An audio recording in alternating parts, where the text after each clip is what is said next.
Okay, there we go. Okay, so how are Hi. you doing? I'm doing great. How are you? All right, just finished my last class in college today. Uh, could have been better. Somebody pissed me off, so I hate that. Where are you in school? Macomb Community College in Michigan, psychology degree, just like Nathaniel Brandon. There Um, you go. I'm not an objectivist, but I did read his book Judgment Day. Thought it was interesting. Have you read that book by any chance? I have. It was a really long time ago. Have you read Ayn Rand's literature?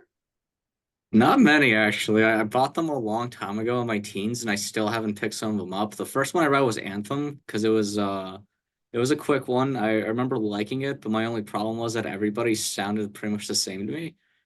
I Mm-hmm. did read Virtues of Selfishness around that same time too. I remember liking that. Yeah. Well, Anthem is an anthem. It's meant to be almost like a long poem, and so it Mhm. is sort of stylized in that regard. But you might enjoy our graphic novel version of Anthem. We recruited Marvel Comics illustrator Dan Parsons to do that, and as well as two more graphic novels. One is Red Pawn, which is based on a screenplay that Rand wrote and that never was produced. And then the other is Top Secret, which is based on notes she wrote for a screenplay about the making of the atomic bomb. So Ayn Rand said art is the indispensable medium for the communication of a moral ideal, hence her novels and hence our artistic way of trying to present her work as well as the ideas that she then later developed into her philosophy. But it sounds like you're more of a nonfiction guy. I actually do prefer fiction. It's just that I have so much nonfiction I need to read because there's always Yeah. like all these controversies on like religion and current events and politics, economics.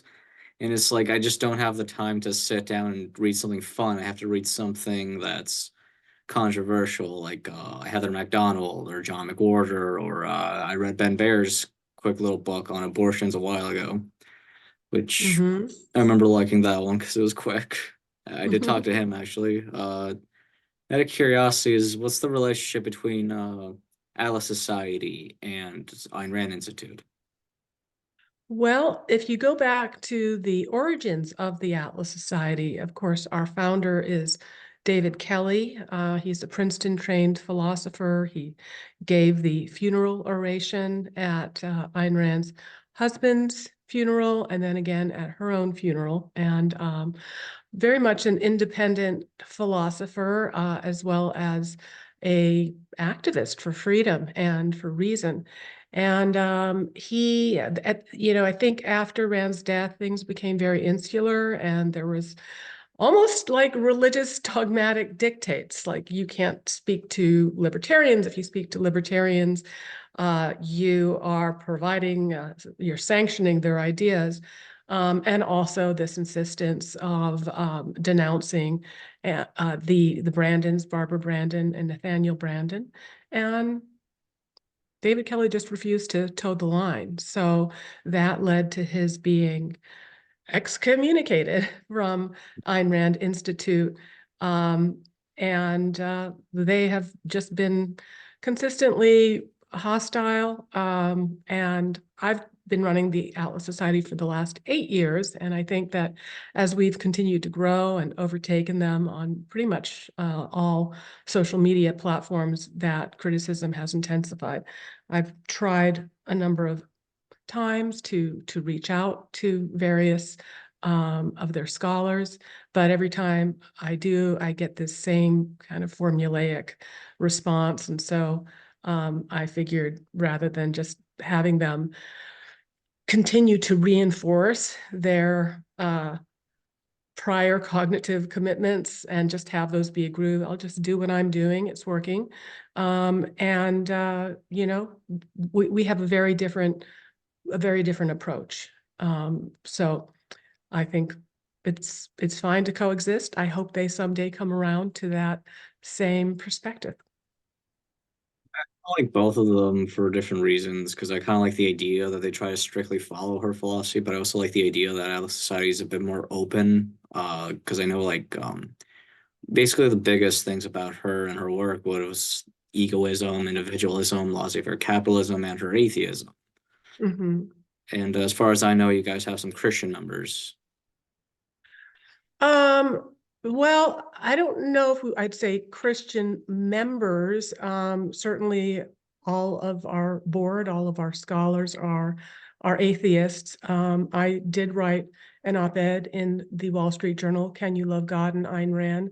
And I think I was pretty explicit in that in terms of not changing anything about objectivism with its metaphysics of this world, this objective reality, and our epistemology of reason, and rejecting faith and scripture and revelation as any valid means to um, gaining knowledge and understanding the world, as well as our ethics of self-interest. So that is rejecting these concepts that you must somehow justify your existence by sacrificing yourself, and that suffering is somehow ennobling in and of itself. I would say, though, on the question of open versus closed, 5 years before her death, Ayn Rand herself said um, that the job of elaborating a complete philosophical system is a job that no philosopher can complete within his lifetime. There is a lot of work to be done. And that was, from Ayn Rand herself. And we also believe that, philosophy is a science, and that uh, as a philosophy, objectivism is also a science, and therefore scientific systems aren't closed. They can be tested, they can be tried, they can be expanded to new areas of knowledge. So I, don't treat objectivism as some kind of dogma that it's just what Ayn Rand said or wrote during her lifetime, but it is a philosophical system, which, as she said, still needs to be elaborated. So I'm fine to agree to disagree on that.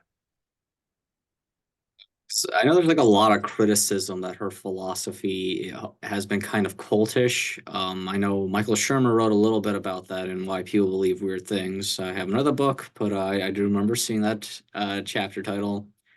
John Gray has also made a similar case. I'm not sure if you've ever read him, but if you've read his book, Seven Types of Atheism, and there was that section he talked about objectivism, and there was this part where he talks about like how they're very cult-like and how Ayn Rand, since she thought tap dancing was like the best kind of dancing or whatever, everybody's supposed to like that, and since she smoked, everybody's supposed to smoke, and she used a cigarette holder. Everybody's supposed to use that. And in meetings, they would like smoke in unison with her.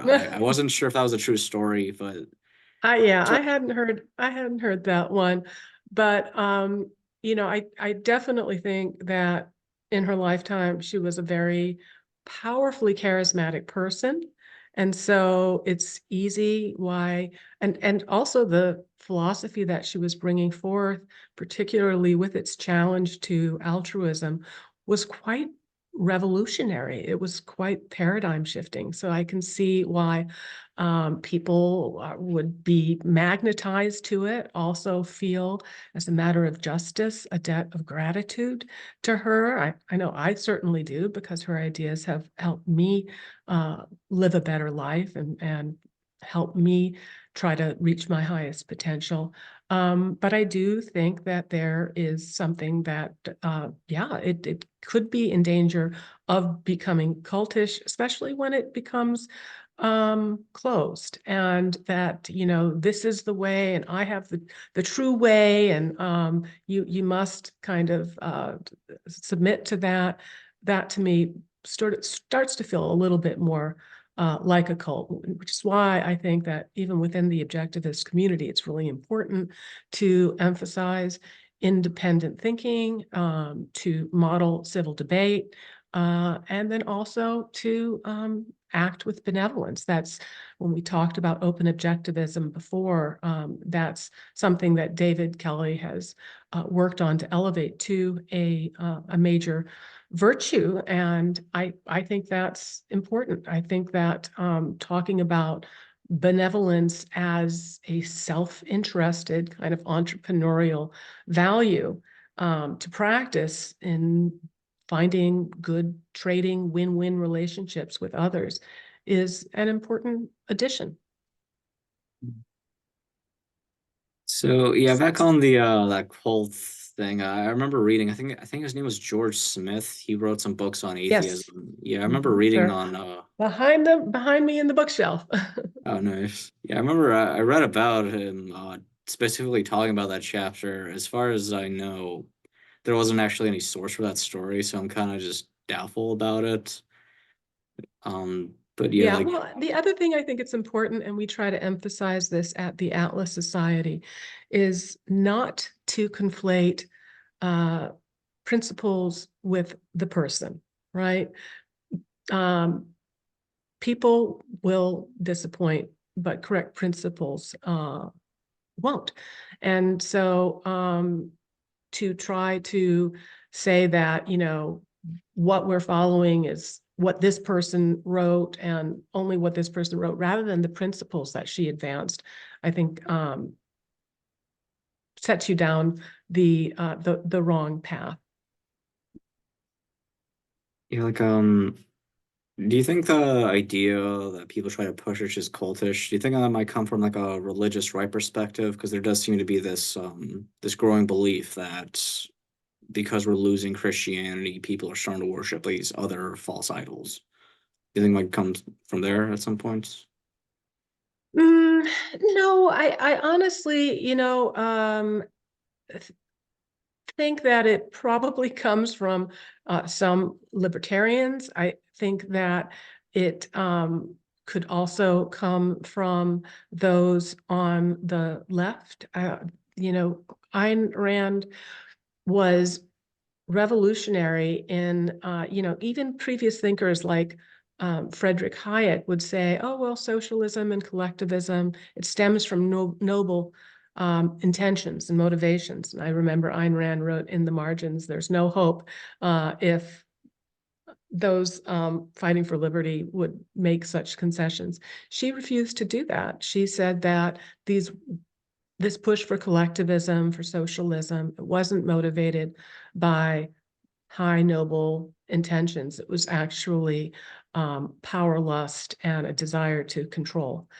And, the left had been unchallenged in its moral high ground for so long that I think that was considered a mortal threat. So really the most vociferous critics of Ayn Rand's literature are from those who haven't read her novels, have only read hostile interpretations of them, and but understand what she represents, and therefore will find any ways to be derogatory, and calling somebody a cult, or I mean, that's just kind of an easy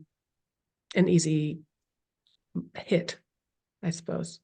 But it's a basic ad hominem. You could just call somebody like they just don't understand, or they're in a cult, or they don't know what I believe or what I believe. They haven't read anything I've read, and they kind of just brush that off and say, "Yeah, no, I'm 100% right. They're 100% wrong." I get that all the time from people who support stuff like BLM or feminism or anything like far left.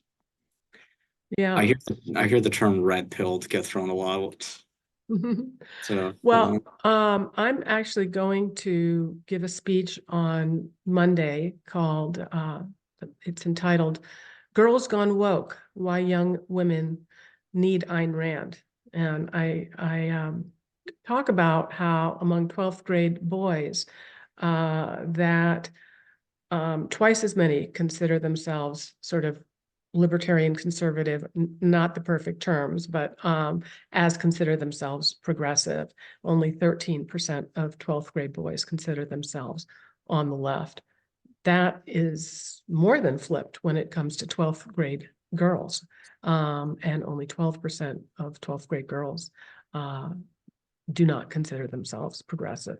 So I'm curious, as somebody who is closer to that generation, I'm not sure I have a really good explanation. Part of it, I think, is Trump, because the numbers of girls identifying as on the left really started to take off between 2015 and now. Part of it certainly may be about abortion. And then part of it also may be that girls may be more inclined to empathy and again make the mistake that somehow, all these handouts and that the government is going to take care of people.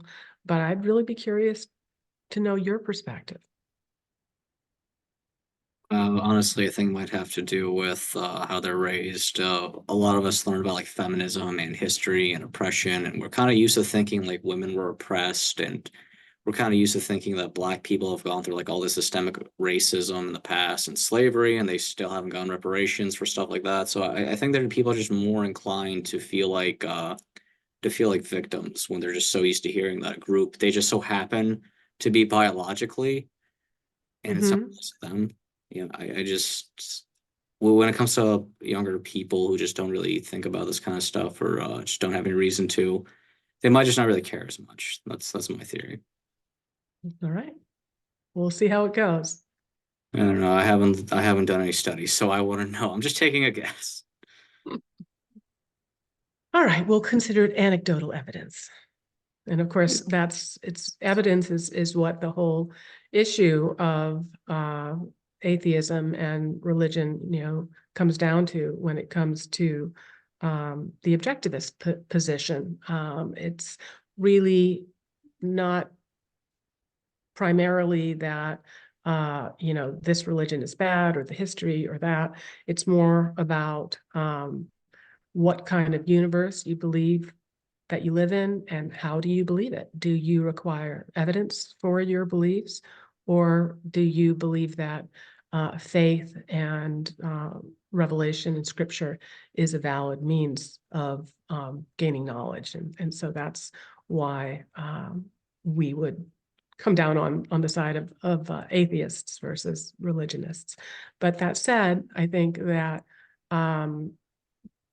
probably the vast majority of the biggest fans of Ayn Rand's novels are religious. And I wrote about that in my Wall Street Journal op-ed.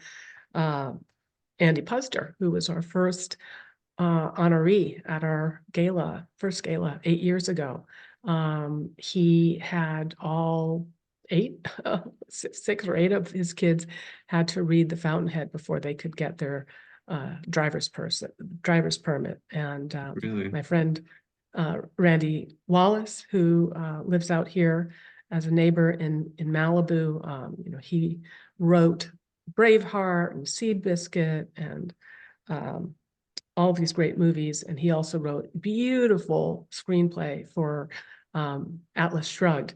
But he's also an evangelical Christian. So my uh, attitude towards such people is, hey, take what you like and leave the rest. And we will have friendly discussions of why we think that this philosophical orientation is more grounded in reality and is more helpful for your psyche. But I'm not going to scold them or take them to task for their beliefs.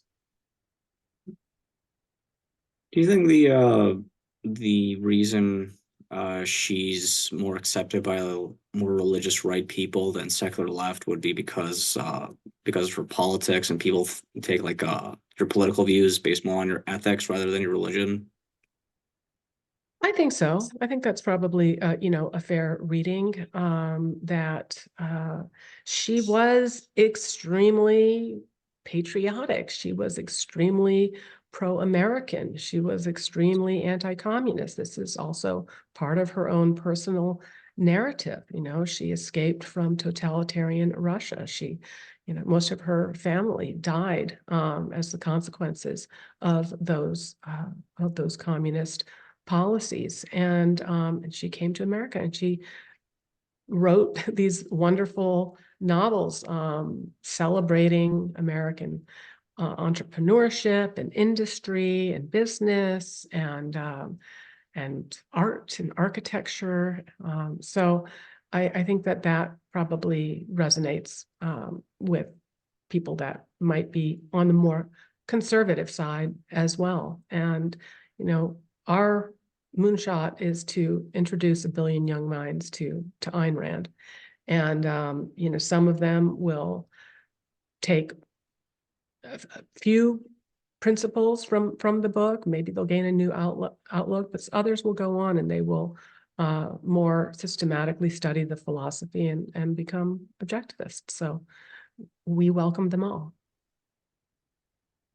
I think that anytime soon her work will resonate with younger women because feminism is still really popular nowadays, and I keep like every time you keep hearing about cancel culture, it's always based off the Me Too movement. Like this woman claimed this guy hit her or sexually assaulted her or something. I remember that study a couple of years ago that roughly 20% of college female students were raped. And when they looked more into those studies, the numbers were drastically lower, and some feminists were getting really upset by that, which is Mhm. weird, getting upset that women aren't really getting that raped much in college.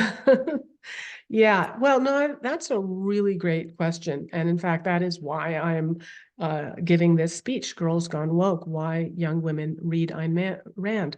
Um, on Monday, we are premiering a AI animated book trailer of Atlas Shrugged. There are movie trailers and all of the big authors, Stephen King, Jack Carr, they also now have book trailers, video trailers promoting the book. So we developed an AI model that would take live action and turn it into anime.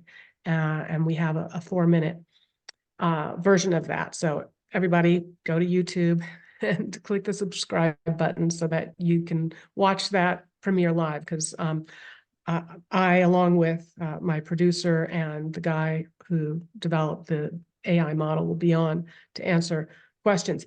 But the grant that we got for that specific project was insistent that it be geared towards young women. So the entire trailer is really following Dagny's story, and it's picking at some of the themes that should appeal to young women.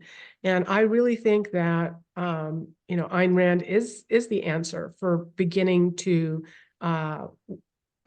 wake women up from woke, because number one, even though unfortunately daily reading among young people for pleasure has plummeted 85% since the 70s, young women still read fiction at much higher rates than young men. And one doesn't need to embrace identity politics to think that when young women can find some kind of inspiration in what Ayn Rand herself achieved, again, fleeing from communist Russia, arriving in the United States mere 6 years after women won the right to vote, starting with nothing, getting a job as wardrobe assistant in Hollywood, then graduating to reading scripts and eventually writing scripts, and then going on to achieve great success. So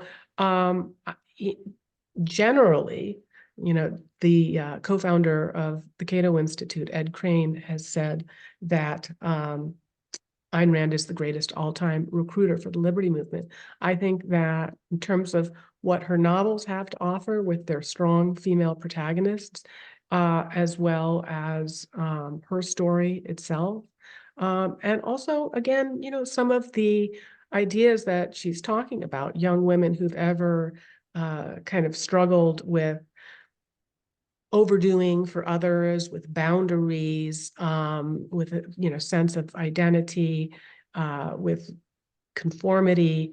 There's the bracing, defense of self-interest, not sacrificing oneself to others or sacrificing others to oneself. So I think there's a lot there. And so that is why the Atlas Society, which is a female-led organization, largely female-staffed organization, is continuing to place a real special emphasis on finding ways to use Rand's literature to attract younger women to the movement. And there's a lot of work to be done. I know I recently went and gave a speech to our friends over at Young Americans for Liberty, and I love that group and I value our partnership. But I go in there to talk, and it's the audience is 80% male. So, I mean, to an extent, that's not a slap against YAL. It's a reflection of those statistics that I talked about a little bit earlier in this interview, that trying to find if only 12% of young women identify as libertarian or conservative, it takes a lot of effort to try to find them. So we hope to play our part in reversing those trends. I was actually about to ask something, but you kind of already answered it just now. I was gonna ask about like if you tried focusing on more on her rather than her philosophy when it comes to introducing her to younger women, that could probably resonate better, since her life really shows that as a person, who happens to be a woman, goes through struggle, goes through adversity, has to like learn a new language and adapt to a new culture, has to find these jobs, and still succeeds in life. That could appeal to younger women without actually talking about her views, because that's always something that really turns off a lot of people who are on the left. Yeah, I mean, I think that if one of our tasks is to market our ideas in a marketplace, we can segment that market, right? And some people, even though, again, not to conflate the personality with ideas, but understanding, like, go on eBay and look for Frida Kahlo. Walk down a street. I mean, any gift shop. I mean, there are just dozens of Frida Kahlo bags and shirts and cards, and I mean, people probably don't even know who she was, but she resonates as kind of a quirky, strange, mysterious looking female artist. Well, I mean, Ayn Rand is the same. So I do think that there is some brand equity there in terms of appealing to young women looking for avant-garde, female creatives that were willing to completely go against the kind of overall cultural consensus. But then there are others that are just going to really, the literature is what's really going to resonate with them. And so they don't care who the author is, they just like the books. And then there are others that are more philosophically inclined, like yourself, people that are really interested in idea systems and understanding how do we know the world, what is our purpose here, how should we interact with others, what's the best way to organize a society. And those people are probably going to gravitate more towards the study of the philosophy. And we can find a way to appeal to them all. It's just not very popular in philosophy. Like I did have one philosophy class in college. She only got brought up one time when my teacher said she only read Ayn Rand to explain why her philosophy is wrong to her objectivist friend, and that was pretty much the only time she got mentioned. Yeah. Yeah, I think that is unfortunate. I mean, but fortunately, at the Atlas Society, we have our faculty of very widely esteemed professors. Professor Stephen Hicks, he's a professor of philosophy at Rockford College in Rockford University in Illinois. And he is the leading world expert on postmodernism. We have Professor Richard Salzman, who is a professor of political economy at Duke.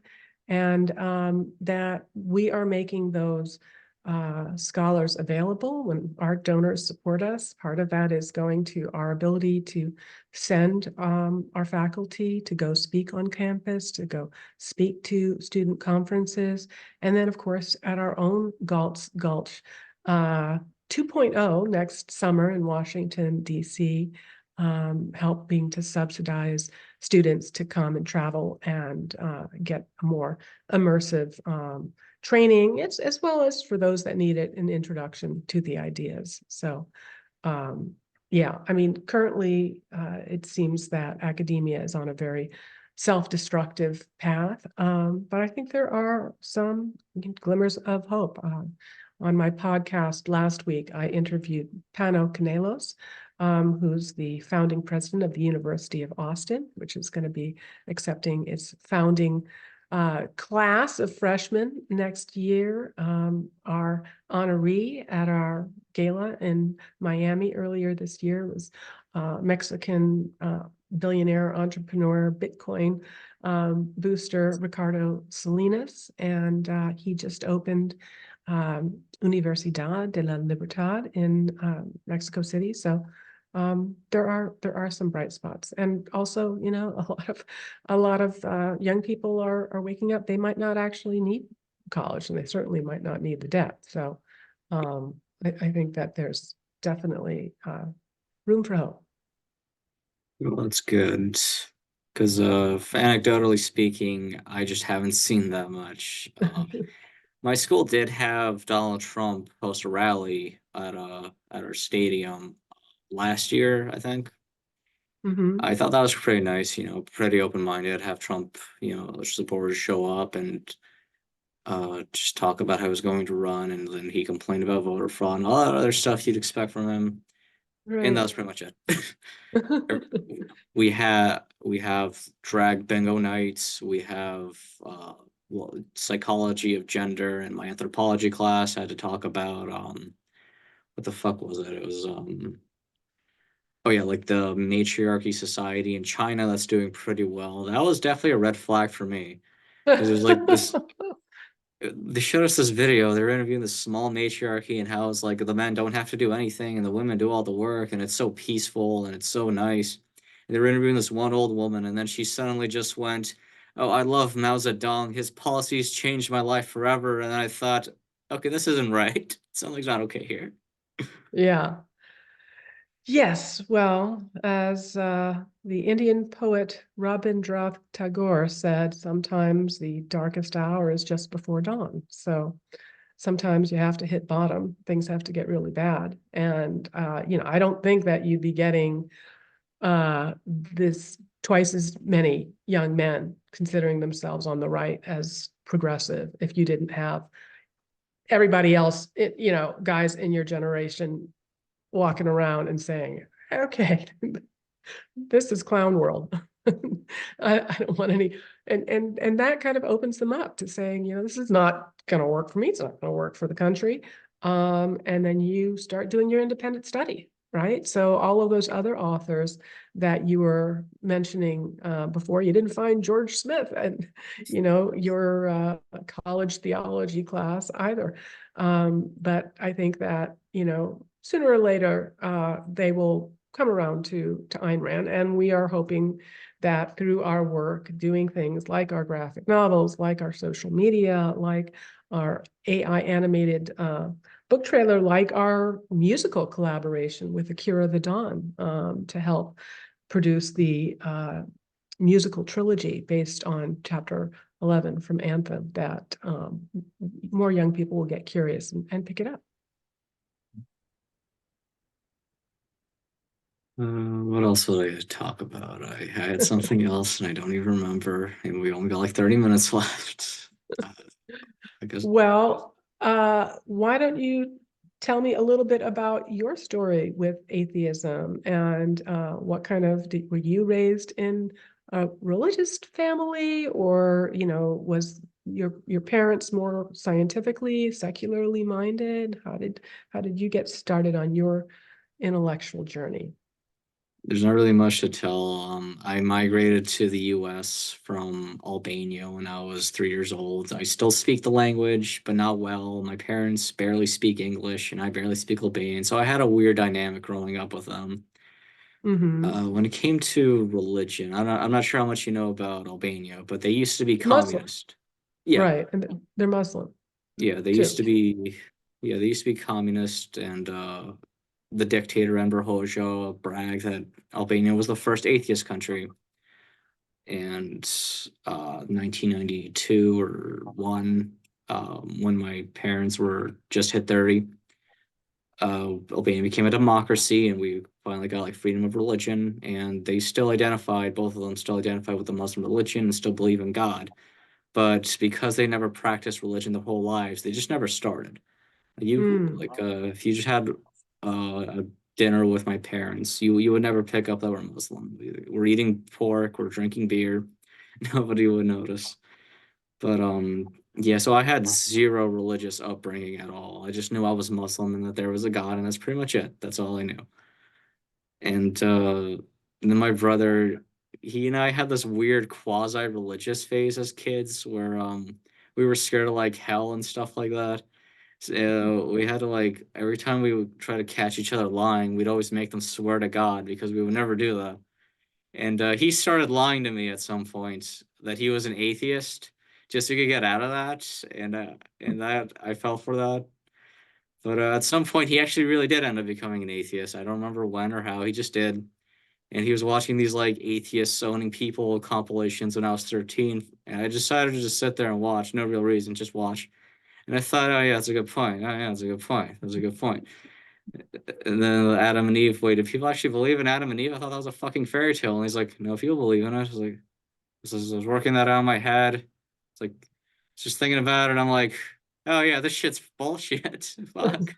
Yeah, like Adam and Eve, and the rib of Adam, and that um, that this was a virgin birth, and then all the rest of it. And then, currently also when you see what's happening with the Hamas attacks on Israel and the kind of shocking surge in anti-Semitism on campus and all over the world. I mean, you kind of go back to what the Hamas Islamists are saying, and they're basing their mission on scripture. Allah tells them to do it.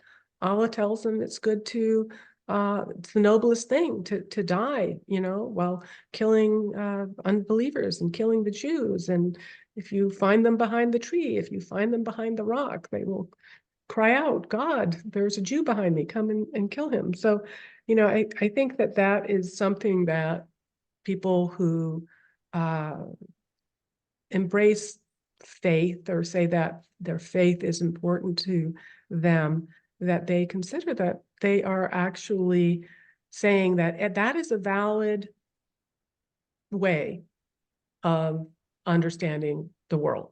It is valid to read this religious text and say that is truth. That is the way I should live. And now, maybe this religion has a different text than this religion, but at the same, you're still saying that this is a valid means of understanding your world and gaining knowledge and understanding how to treat other people. And so in a way, by saying that you are a person of faith, you are on some level giving epistemological support to terrorists who commit their crimes in the name of Almighty God. And speaking of Albania, actually, that reminds me of another project that we've got going. We have a long-term plan to do a graphic novel adaptation of The Fountainhead. But when I say long-term, it'll be a long-term until we're able to publish it, till The Fountainhead comes out of copyright, which I think is in 2038. But our artist is working on it, and we'll probably have it done in the next 3 years or so. And that artist is Bosch Faustin. Are you aware who he is? Yeah, well, I jokingly refer to him as my frenemy because first time I interacted with him was on Instagram, and let's just say he wasn't happy to He read my wasn't nice. comment. Yeah. Okay. Well, I will take him to task then. But anyway, he's on the job. I've read his outline and his draft adaptation and seen some of his initial artwork. But it's really interesting when you're talking about that section of the world and how this terrible history of totalitarian oppression, how different countries are, how the youth of these different areas are reacting to it. One of the things that, you know, as the Atlas Society has continued to grow nationally, I mean, not just nationally, but internationally, the same, you know, video that we'll do in English, in Arabic, it'll get 8 million views, you know, in Spanish, it'll get 5 million views, in Hindi, it'll get 6 million views. Uh, and so in going along with this experiment, one of the things that I learned was that ground zero for objectivism in Europe is actually the country of Georgia. So that's been very interesting, and it's my hope that we're able to host a Gulch in Europe, in Tbilisi, Georgia. If not this year, then perhaps next. So Yeah, out of curiosity, does the Atlas Society have a stance on the Israel-Palestinian conflict? Because as far if I remember correctly, Ayn Rand openly supported Israel, and I remember some people getting on her ass over that because she called Arabs racist, and they're like, "Oh, well, that's racist," and but yeah, I mean, I think that her commentary on the issue was in a contest between savages and civilized men, you support the civilized men. And so I think if you're looking at a situation where you have terrorists coming in and, you know, burning people and kidnapping and raping and doing all of these atrocities, I think it's pretty clear, you know, who are the savages and who are the civilized men. So I think we stand for civilization. I think that we also understand that you know, these Islamic terrorists that are going after Israel, that they've also attacked the United States. So I think to the extent that we can have an alliance with sharing some intelligence and keeping each other in the loop. In any case, both countries have to do a lot better because what happened just also exposes the really horrible state of Israeli uh, security and intelligence. And, you know, so we support Israel. And I think that it's important to be able to use Israel as an example of, hey, if you are, you know, you have values that value life, that value entrepreneurship, that value reason, that value science and invention. This is the kind of country that you end up with. You know, you create a thriving economy and a culture, you know, surrounded by hostile forces. You know, if you pursue other kinds of values, you can have the comparison, you know, right there in the Middle East. But that doesn't mean that we don't criticize Israel and criticize Israeli leadership. In fact, at our student conference this past summer, the keynote was by Dr. Michael Kaufman, who's a supporter of the Atlas Society. He splits his time between Miami and Tel Aviv, and his wife is Israeli.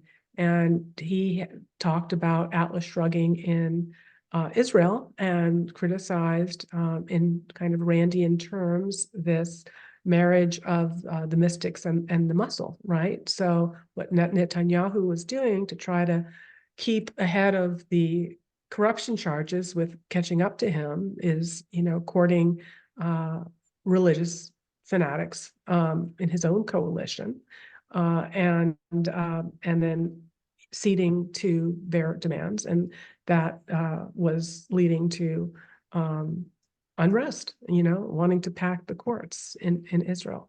So I think that you can and it's not, it's the same with our own country. It's not, a sort of blind patriotism or nationalism that you support your country no matter what it does. But you can objectively look at things that are positive and productive and things that need reform.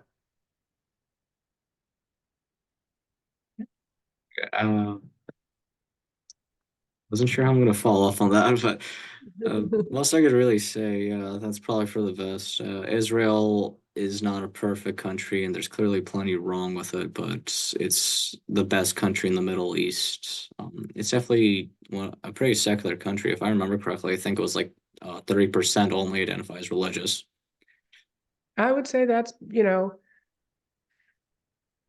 probably true. If not, that percentage might be lower. And I think that we, in talking about religion and talking about, how objectivists should interact with people that are religious. I think we can be a little benevolent. We can be a little generous. I mean, although I'm an atheist, I belong to the local Chabad here in Malibu. They have great dinners. I go to, their little Hanukkah celebration or whatever, and it's part of kind of being around people with whom I have some common history and values, but I don't have to believe in God to be able to enjoy that. And I think there's probably a lot of other Christians as well who might say the same. I mean, you don't have to go overboard and say, well, I'm an objectivist or I'm an atheist and I'm not going to celebrate Christmas. Ayn Rand loved Christmas. It was a wonderful celebration of benevolence and goodwill, and also showing the bounty of capitalism, that we would create so much excess wealth that we could afford to give gifts. Maybe not this year. Maybe not this year with the inflation and more people saying that they're not going to they're going to forego Christmas gifts, but hopefully we Well, can get beyond that well, with a doesn't change have of to. leadership. Who Doesn't have who to. who do you see? Who would you like to see as the winner of the next presidential race, or who would you like to see win in the Republican primary? I'm definitely gonna vote for Trump. I don't see any other Republican having a chance. The approval ratings for Trump are way higher than everybody else's, and I would And be. he's probably that most definitely the most secular, even though despite of whatever else he says, he's definitely not gonna. I mean, although he doesn't seem to have a lot of principle. But I stepped on you. What were you gonna say? I was just gonna say you don't have to get people anything expensive for Christmas. Just get them some book in the background. Call it a day. Get them a good book. If they don't like books, that's their problem. Yes, and I can recommend a book for you, an Atlas Shrugged. I have it. It's in my bookshelf. I just didn't pick it up yet. Do you do audiobooks? I do, yes. I Yeah, didn't. it's a I'm not wonderful gonna. audiobook. No, The narrator is he's also the narrator for a lot of the kind of top fiction writers. So, you know, I you have that remember. adventure ahead of you. You have that adventure ahead of you. Oh, and speaking of Donald Trump, I know none of my anti-Trump, even probably none of my pro-Trump friends believe this, but guess what Trump's favorite novel is? Is it Fountainhead? It's The Fountainhead. It's The Fountainhead. Really? Yeah. Hmm. So he was asked in I think August of 2016. So this is before the election. He was asked in a USA Today interview what was his favorite novel, and he talked about it in some detail. And then so obviously Trump is so polarizing. So I'm not going out there to the general public and saying, recommended by Donald Trump. But in certain audiences, for people who really, like him, I will mention that. And my friends will say, oh, he never read it. I'm like, why would you? Okay, so let's just, if you're going to take the premise that he's lying, why wouldn't he, just if you're a politician and you want to say the thing that you think is going to be the most advantageous, just say, oh yeah, Bible hands down, or like Art of the Deal, or I don't know. You wouldn't choose the author that's considered the most controversial, that like the Paul Ryans of this world like are just scrambling away to say, oh no, no, no, I definitely don't like any Ayn Rand. So anyway, that's neither here nor there. Yeah, he would have said anything else. I mean, he could have just said the U.S. Constitution and called it a day. Right, right. I think that was actually, and it's about building. So Yeah, you can I see. should. Oh, sorry. What were you saying? It's just about build. It's about building, and see. It's also some handsy, no boundaries, sex scenes. So I don't know. Oh Maybe that yeah, could be. I've heard of those. Yeah. Yeah, I actually remembered a few years ago when AI voices were starting to become popular. There was this Fountainhead read by Bernie Sanders AI, and I thought, that would be pretty interesting. Just let's try to get him talking about how great this book is, see how his supporters react. Because his latest book, I think it was "It's Okay to Be Mad About Capitalism" or something like that. And Ben Shapiro decided to break it down. I didn't watch. I didn't really care. I didn't even read the book yet. Read it out of curiosity. Yeah. Yeah, that'd be Wow, hilarious. that's interesting.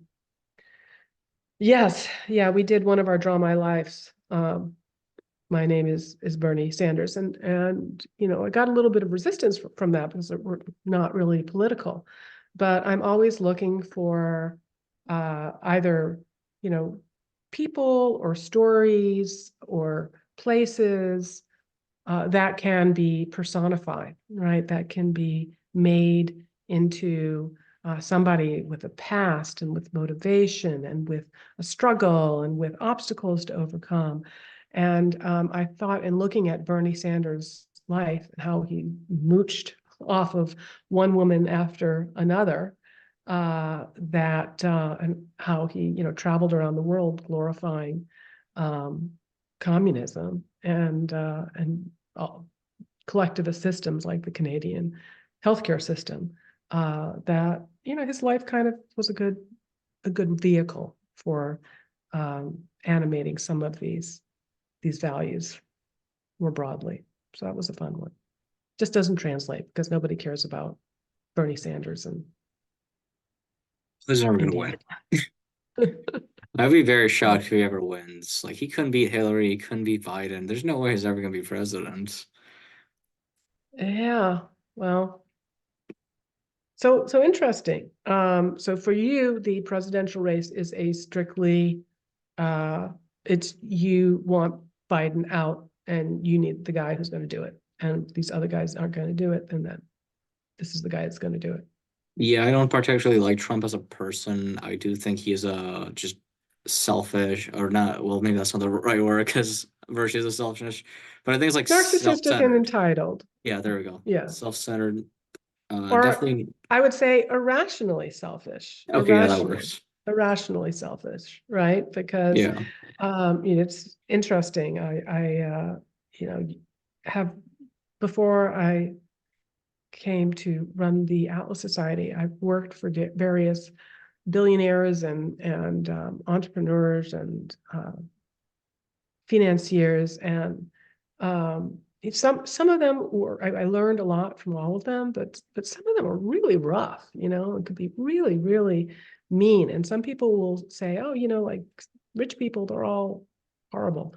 And I would always look at instances of a very successful entrepreneur browbeating employees or, you know, going on rage, you know, filled uh, tirades that you know, I was like, you know, you it's amazing that you managed to become as successful and as wealthy as you are, even by practicing such irrational, you know, not self-interested values, because it is not in your long-term self-interest to treat people badly. You know, you want people to, especially the people that are working for you, to want to give you their best, and to speak highly of you after they've gone. So yeah, it's interesting. We shall see, and I can definitely see why somebody of your generation would say, yeah, we don't want more of this, and we don't want this unaffordable home ownership situation. We don't want the inflation. We don't want to have our uh, you know, future mortgage with all of these crazy Green New Deal religion policies. So do you see, you know, as an atheist, do you see a certain religious aspect to things like um, anti-racism and critical race theory? John McWhorter, really, when he calls this a new Mhm. religion. I don't know if, like, I guess literally these wouldn't qualify as religions, but they definitely act like them. I and I'm not a Yeah, really I mean, big. there's a self-flagellation, there's There's the original sin. rituals. They Hmm. have their own version of that with like white privilege and past racism that has nothing to do with me or them. It definitely has nothing to do with me. I'm an Albanian. That I was not fucking there. My ancestors were slaves. Right. Uh, Yeah. Definitely a weird double standard when it comes to that, because nobody talks about the Barbary pirates or the Ottomans, that the Muslims that enslaved my ancestors. Nobody talks about that, or the Africans that enslaved other Africans, and that's the reason why the U.S. had slaves, which Jason D. Hill wrote about, and what do white people, Black Americans, which I Yeah. appreciated. I'd love to have him Also up. an Atlas Society scholar and objectivist. I'd love to speak to him at some point. I'd love to talk about his views on race and white privilege, and I'd also like to hear him talk about Israel. That'd be great. Yeah. Well, he is really got some very strong views on the subject. So it'll be fun to watch you two mix it up. I hope he likes me. Yeah, He's a sweetheart. I'd love to have Bosch He's a Blossom dear. too. Oh, He's a dear man, very dear man. Well, hopefully, we might see you at our summer conference in Washington, D.C. You get to meet a lot of these characters in person. well, I'm not loaded, so I'm saving money, but There are travel subsidies and subsidies for lodging. So check it out. Continue to follow the Atlas Society. Maybe we'll get to see you there, or maybe you'll. Are you part of any of the local clubs? Do you have like a Young Americans for Liberty or any kind of chapter on your campus? not on mine. There might be a Turning Point USA because I saw some people handing stuff out, but I haven't found any groups. The only thing I'm actually involved in is Atheists for Liberty, Mm-hmm. and they will be at Freedom Fest 2024, and so will I. That's definitely Oh, where good. I'm going. So if there are any like objectivists who want to go to Freedom Fest, I'd love to meet some of them. Great. Well, we will, I don't know who we're sending, but I'm sure we'll be sending somebody, and we'll have I may or may not have a booth there, but it'll be great to see you guys there. Well, this has been a lot of fun. I really want to thank you for the opportunity and chance to share a little bit about what the Atlas Society does and what our perspective is and how we're different, and um, get a little bit of perspective from the kind of young people that we're trying to reach. So it's been really nice talking to you. You too. Thanks for agreeing with us. Great. All right. Well, have a great week. Yeah, you too. Thank you.